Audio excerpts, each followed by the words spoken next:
Hello, everyone. Hope everyone's doing well.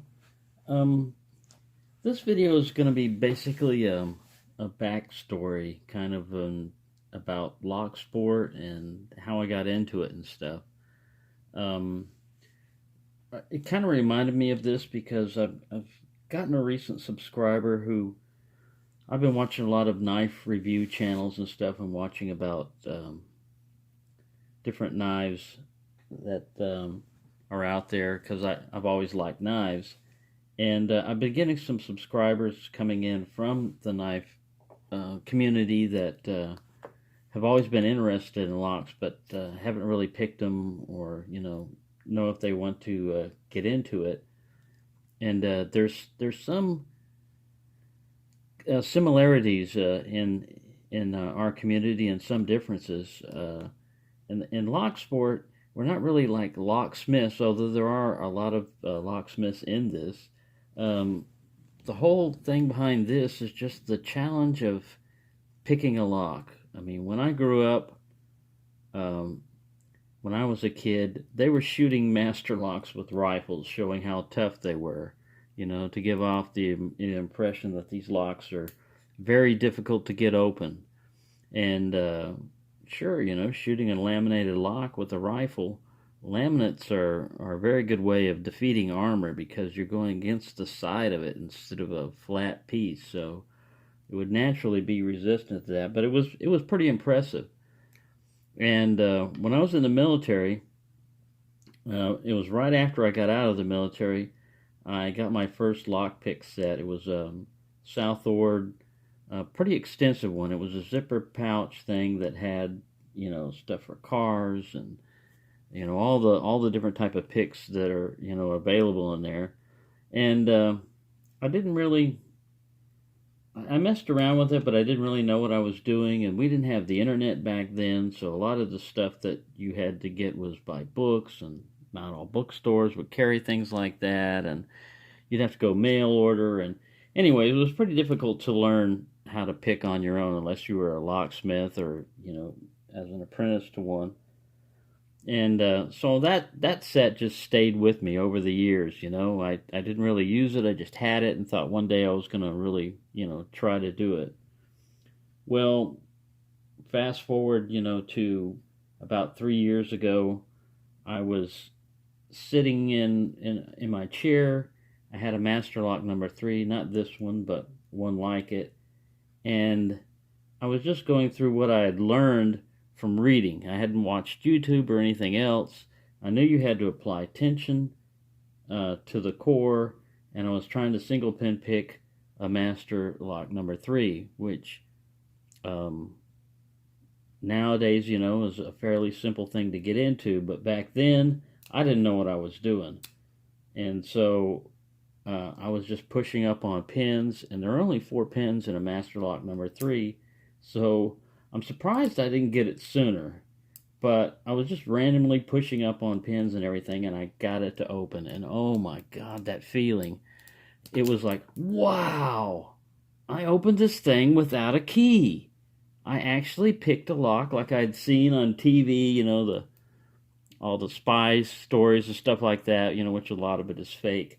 They don't even use tension wrenches sometimes and stuff like that. But once I got that lock open and I picked it open, I then closed the lock back up again right away and tried to do it again. It took me 3.5 hours of constant messing around with it before I got it open again. And I said, okay, there's something to this, there's got to be something to this. And that's when I started watching YouTube videos and stuff.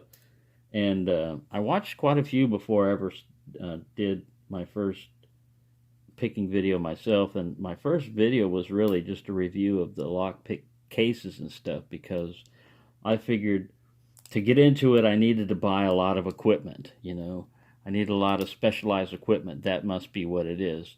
In actuality, what you really need is just practice. You get to where you get good at that, and then you learn different techniques like zipping, where you don't have to push up on the pins. So mine started off with single pin picking, which I think is like kind of the ultimate way of getting into a lock. You're you're doing it, you're getting to know the lock completely, like which pin is binding and binding orders and stuff like that. Whereas after I started watching YouTube videos, I started discovering rakes.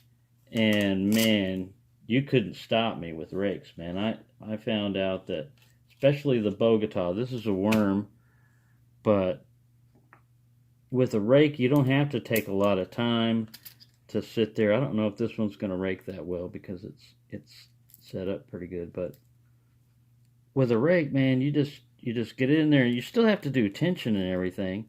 And with a Bogota, I would kind of like wiggle it up and down, which you're going to wind up breaking the pick when you do that. And believe me, I've broken many a Bogota.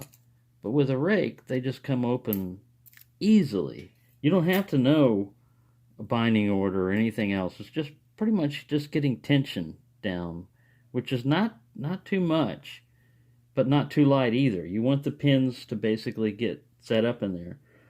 So basically what I'm trying to say is that I've gotten away from teaching about or talking about locks because I've just been learning. I'm still learning. There's a lot of different types you can get. I mean, from that I went from pin tumblers to learning about tubular locks and how to pick them, and then bypasses and all kinds of stuff.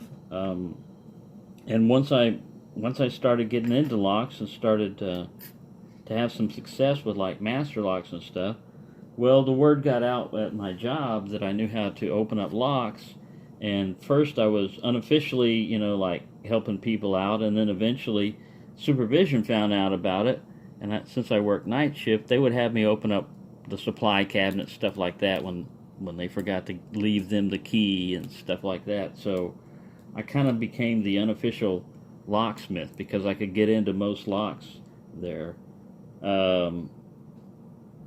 And that worked out okay for a while, but then, there's the problem of you getting accused of things disappearing and stuff, and my only purpose was the challenge of getting the lock open. I don't care what anything was, it was protecting or anything.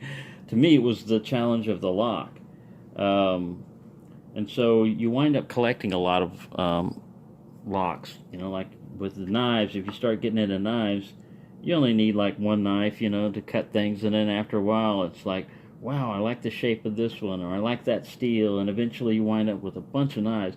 The same way with locks, man. You might start off with just like one or two, but if you enjoy that feeling of opening a lock, you're not going to be satisfied with master lock for very long. You're going to find out they're too easy to get open, and they're very, most of the time they're fairly well protected against physical attacks, which is what most criminals will use. They'll use physical attacks rather than trying to pick a lock. You're rarely going to see a situation where a criminal got into a business or something else using a pick or of any kind. Because basically it takes a little bit of practice and effort and skill, and picking up a brick and throwing it through a window requires no skill, or using a pair of bolt cutters doesn't require a lot of brain power. Pick the right size of bolt cutter and for the job and squeeze away. And they've even got hydraulic bolt cutters, so they don't even have to have really big ones. But the main thing is that Locksport tries to keep it legal. We only pick locks that we own or have been given permission to use. And we don't even pick our own locks on our own doors most of the time, because you can, if you don't know what you're doing, you can mess up a lock by trying to pick on it incorrectly, or just like smart key system on my apartment complex. Those things can be rekeyed, and they're easy to get into. And at first I was trying to learn how to pick on my own doors when I got into a UK Locksport community, and over there they have different restrictions on what they can talk about. They can't talk at all about combination locks or safes and stuff like that. And but they did remind me of the basically the rules of Locksport, which is, only pick on your own locks, and don't pick on a lock that's in use, like your own car door or something else like that, because you're going to wind up messing it up probably, and then you're going to have to get a real locksmith out there who will charge you a bunch of money, or something like that. So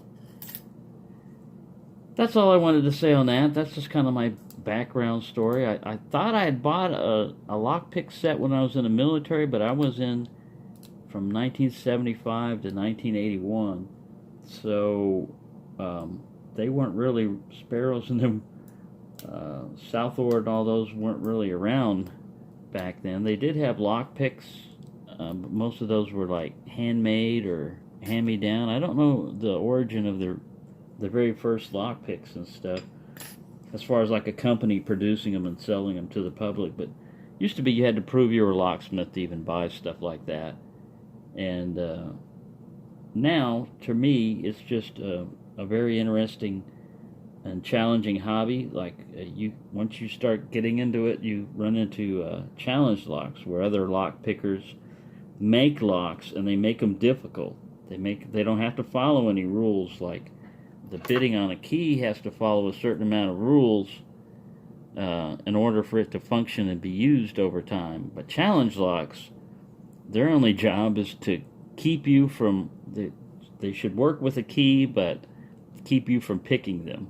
And we'll try all different kinds of tricks and tactics to keep each other out, and that's just the main thing about that. It's just the kind of camaraderie and fun that we have in Locksport.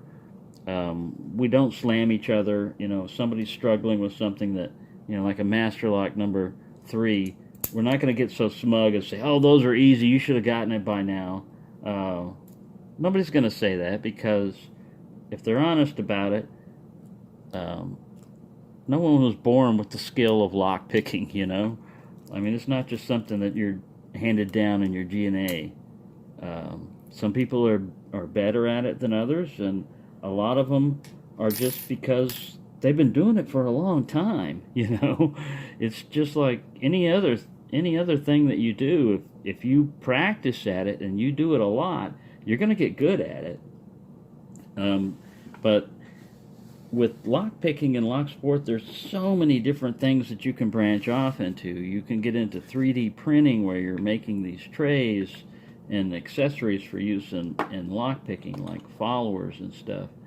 And you might just want to get into tubular locks. You might want to get into antique locks. You might just want to get into lever locks. There's so many different types of locks and locking mechanisms out there that if you want something that's going to keep you interested for your life, basically, you can't go wrong with lockpicking, because it's always evolving, and there's always aspects of it that you haven't tried yet, like medical locks. I've got a couple of medical locks. They're probably going to be all right to pick, but I haven't even tried. I haven't even attempted yet. I'm just kind of keeping that in the background as something that I can do in the future. I mean, because all these other locks have been keeping me interested. But anyways, I'm not the best person to learn from as far as like learning how to pick locks. For that, I would recommend Helpful Lock Picker. Also, Dark Arts Lockpicking. He's in Australia, and he's started a series for beginners. And just look at a lot of the people that respond and have channels on in lockpicking, and look at their list of subscribers, or who they subscribe to a lot of times, and you'll find a lot of good ones out there that can really teach you how to pick locks and everything.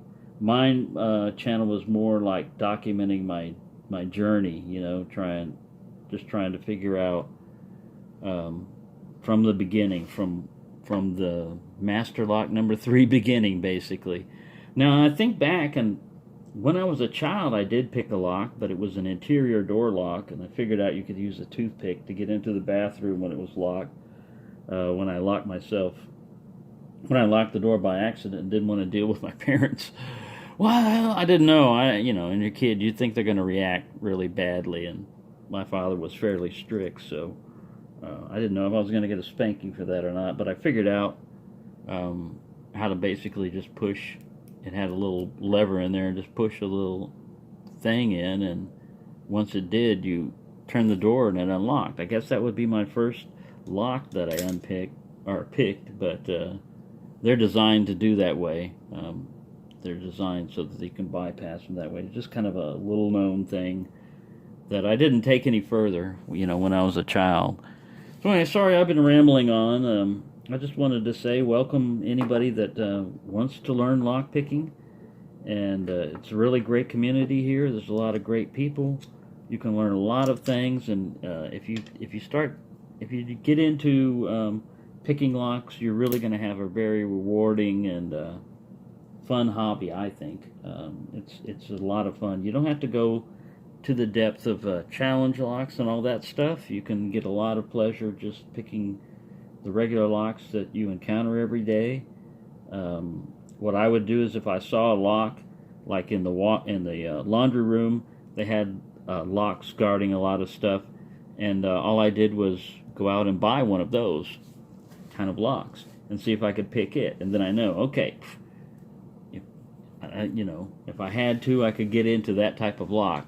Now, with that comes a responsibility that, hey, just because you can pick locks doesn't mean that it's legal for you to do so, and the consequences of stealing, are that you're going to get caught and you're going to go to jail. So there's that little temptation back in your mind, because locks are designed to keep you out of things, and if you think that you've gotten so good that you can be a master thief, well, believe me, with cameras and everything else, they're going to catch you sooner or later.